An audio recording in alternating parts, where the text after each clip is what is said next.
ప్రియమైన వారలారా, యేసుక్రీస్తు నామమున మీకు నా శుభాకాంక్షలు. ఈ నూతన దినము ఉదయకాలము ఎలా ఉన్నది? సంతోషంగా ఉన్నదా? ప్రతిదినము దేవుడు నూతన కృపను ఇచ్చుచున్నారు. ఉదయకాలము ఆయన కృప నూతనముగా ఉన్నది కనుక యేసుని మీరు నూతనముగా చూడాలి. ప్రతిదినము ఎల్లప్పుడూ మనం మాట్లాడేది కదా, ప్రార్థించేదే కదా అని అనుకోకుండా ప్రతిదినముకైనా నూతన ఆశీర్వాదమును పొందుకోవాలి. ఒక్కొక్క రోజు నూతనముగా మనలను ఆశీర్వదించు దేవుడు ఆయన. ఈ దినము ఈ రోజుకైనా నూతన కృపను మీకు ఇచ్చి మిమ్మల్ని ఆశీర్వదించును. ఆనందముతో దేవుని స్తుతించండి. మీరు నాతో కూడా ఉన్నారు, నాకు తోడయ్యున్నారు. ఈ నూతన దినముకై స్తోత్రములు. అలా స్తుతించి ఆ దినమును మీరు ప్రారంభించండి. సరే, ఈ దినము దేవుడు మీతో ఏం మాట్లాడెదరు? ఆ మాట కొరకు ఆసక్తితో ఎదురు చూస్తున్నారా? వేద గ్రంథంలో ఎఫెసీయులకు 5వ అధ్యాయము 15వ వచనము, దినములు చెడ్డవి గనుక మీరు సమయమును పోనీయక సద్వినియోగం చేసుకొనుడి. సమయమును సద్వినియోగం చేసుకొనుడి. సమయము, టైం, అది చాలా విలువైనది. ఈ దినాల్లో సమయం చాలా ముఖ్యమైనది.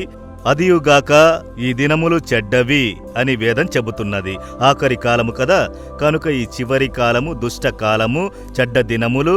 ఎక్కడ చూసినా ఇంతవరకు మనం కని విని ఎరుగని అన్యాయములు, అక్రమాలు, దుర్మార్గాలు, పాపకార్యాలు, అసఖ్యకరమైనవి పెరిగియుండుట మనము చూస్తున్నాము. ఇది యేసు రాకడ కాలము, లోకము యొక్క అంతము సమయము, ఆఖరి కాలము. కనుక దినములు చెడ్డవి అని వేదము సూచిస్తున్నది. కనుక దేవుని పిల్లలు ఈ దినాల్లో చాలా మెలకువ కలిగి ఉండాలి, జాగ్రత్త కలిగి ఉండాలి. దినములు చెడ్డవి గనుక మనము హెచ్చరిక కలిగి ఉండాలని దేవుడు చెబుతున్నారు. కనుక దేవుని ప్రసన్నత ఎప్పుడూ మనకి అవసరమై ఉన్నది. యేసుతో కూడా జీవించి, యేసుతో కూడా నడిచి, యేసుతో కూడా ప్రతి దినమును మనము ఆయన చెయ్యి పట్టుకుని నడిచితేనే దినములను మనం దాటగలము. అలాంటి ఒక దుష్ట కాలము. ఇందులో దేవుడు మనకు ఒక ఆలోచన ఇస్తున్నారు. సమయమును సద్వినియోగము చేసుకొనుడి అని అంటే అర్థమేంటి? సమయమును వ్యర్థపరచుకోకండి, సమయమును ప్రయోజనము చేసుకొనుడి. టైం పోతే రాదు.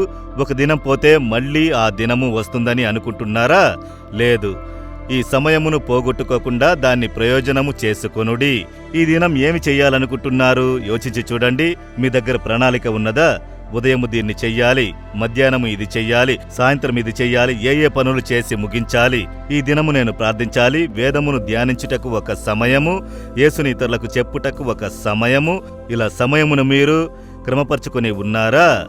చాలా మందికి ఒక దినమును ఎలా ఉపయోగించుకోవాలో తెలియదు.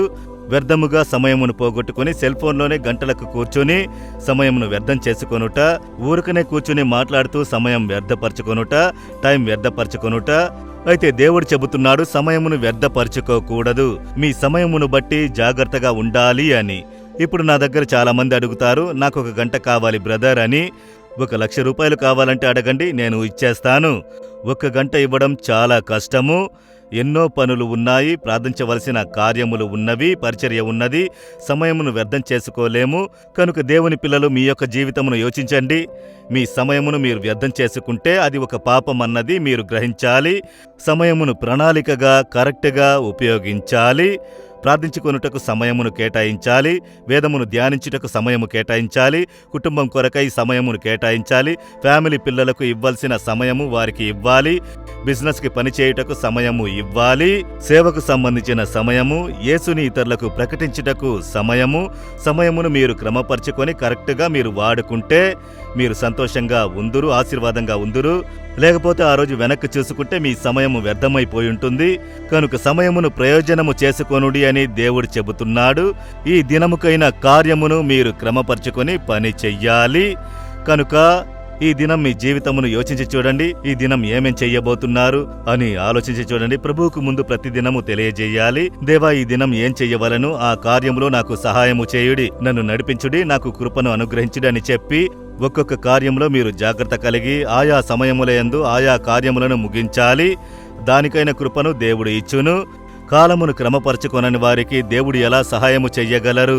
కనుక ఉదయము లేచిన వెంటనే ఉదయం మొదలుకొని సాయంత్రం వరకు ఏమేం పనులు ఉన్నవి, ఏమేం చెయ్యాలి, వాటిని క్రమపరచుకొని దేవునికి అప్పగించి ప్రార్థించారంటే ఆ దినం ముగిసేటప్పుడు చూడండి, మీకు అన్ని సరిగ్గా ఉంటాయి.